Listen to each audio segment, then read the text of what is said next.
High everyone welcome back to my channel. आज আমি আপনাদের সাথে পুরভরা মসুর ডাল দিয়ে কুমড়ো পাতার বড়া রেসিপি। গরম গরম ডাল ভাতের পাশে এই বড়াটি হলে আর কিছুই প্রয়োজন হয় না, এতটাই সুস্বাদু হয়।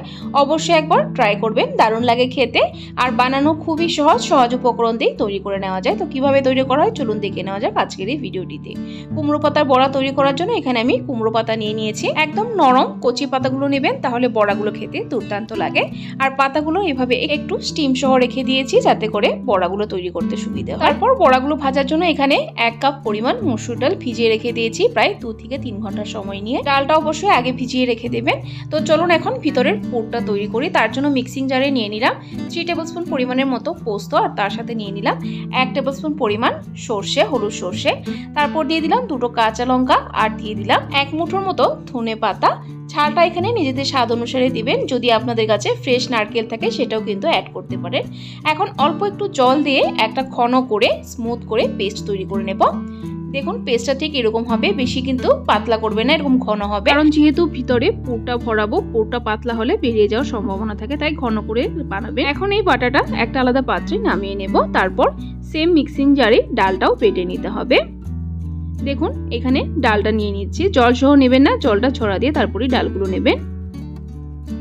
সো বন্ধুরা ডাল নিয়ে নিয়েছি, এখন এর মধ্যে একটা কাঁচা লঙ্কা দিয়ে দিলাম। ঝালটা কিন্তু অবশ্যই নিজেদের স্বাদ অনুসারে দিবেন। এখন ঢাকনা লাগিয়ে পেস্ট তৈরি করে নেব। সো দেখুন বন্ধুরা ডালের পেস্ট তৈরি করে নিয়েছি। ডাল বাটাটাও কিন্তু বেশি পাতলা করবেন না, আপনারা হয়তো দেখেই বুঝতে পারছেন কতটা ঘন করেছি, এরকমই রাখবেন। এখন এই ডাল বাটাটা আলাদা পাত্রে নামিয়ে নেব।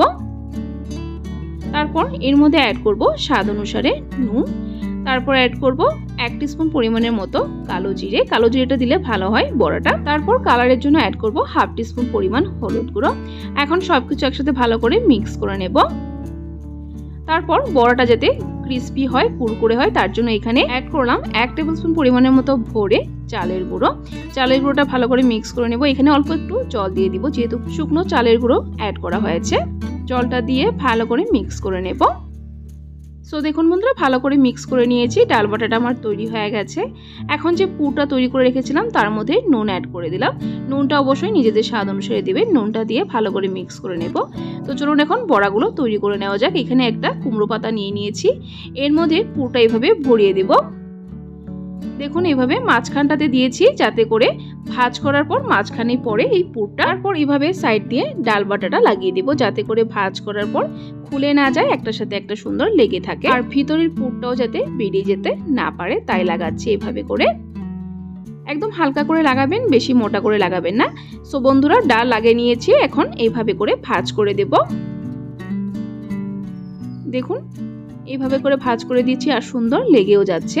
এখন এই বড়াটা আরেক ভাজ করব, তার আগে অল্প একটু এইভাবে ডাল বাটা লাগিয়ে নেব উপরে। সো বন্ধুরা লাগিয়ে নিয়েছি, এখন এইভাবে করে ভাজ করে দেব যাতে করে বড়াগুলো একটু ছোট সাইজের হয়। তারপর এইভাবে ডালের মধ্যে ডিপ করে করে চারপাশে ডাল বাটাটা লাগিয়ে নেব। খুব ভালো করে লাগাবেন, তাহলে বড়াটি খেতে ভালো লাগবে। সো বন্ধুরা দেখুন লাগিয়ে নিয়েছি, এইভাবে করে বানিয়ে আসতে হবে। আমি একটা বানিয়ে প্লেটে রেখে নিচ্ছি আর বাকিগুলো এইভাবেই বানিয়ে নেব বড়াগুলো। তারপর তেলে ফ্রাই করে নেব বড়াগুলো। সো বন্ধুরা বড়াগুলো বানিয়ে নিয়েছি, তো চলুন এখন ফ্রাই করে নেওয়া যাক। এখানে তেল গরম করে নিয়েছি বেশ ভালো করে। এখন গ্যাসের ফ্লেমটা লোতে করে এক এক করে বড়াগুলো তেলে ছেড়ে দেব। আমি এখানে সরষের তেল দিয়ে ভাজছি বড়াগুলো, আপনারা চাইলে কিন্তু রিফাইন তেল দিয়েও ভাজতে পারেন। দেখুন বড়াগুলো দিয়ে দিয়েছি, এখন এক পাশে ভাজা হওয়ার পরই উল্টিয়ে দেব, এখন আর নাড়বো না।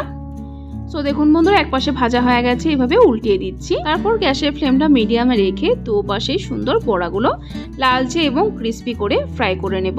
এইভাবে মিডিয়াম ফ্লেমে ভাজলে ভিতরে পুরটাও সুন্দর কুক হয়ে যায়, তখন খেতে ভালো লাগে আর কাঁচা ভাব থাকে না। সো দেখুন বন্ধুরা বড়াগুলো আমার ফ্রাই করে নেওয়া হয়ে গেছে, এখন তুলে নিচ্ছি। বড়াগুলো চাইলে আপনারা আরেকটু কড়া করে ভেজে নিতে পারেন। সো বন্ধুরা নামিয়ে নিয়েছি, দেখিয়ে দিচ্ছি কতটা ক্রিস্পি হয়েছে। দেখুন একদম ক্রিস্পি হয়েছে আর ভিতরটা সুন্দর সফট হয়েছে, ভিতরের পোস্ত বাটাটাও সুন্দর কুক হয়ে গেছে। সো বন্ধুরা, আমার আজকের এই পুরভরা কুমড়ো পাতার বড়ার রেসিপি আপনাদের কাছে কেমন লাগলো অবশ্যই কমেন্ট করে জানাবেন। আর যদি রেসিপিটি ভালো লেগে থাকে অবশ্যই একটা লাইক দিয়ে দিবেন।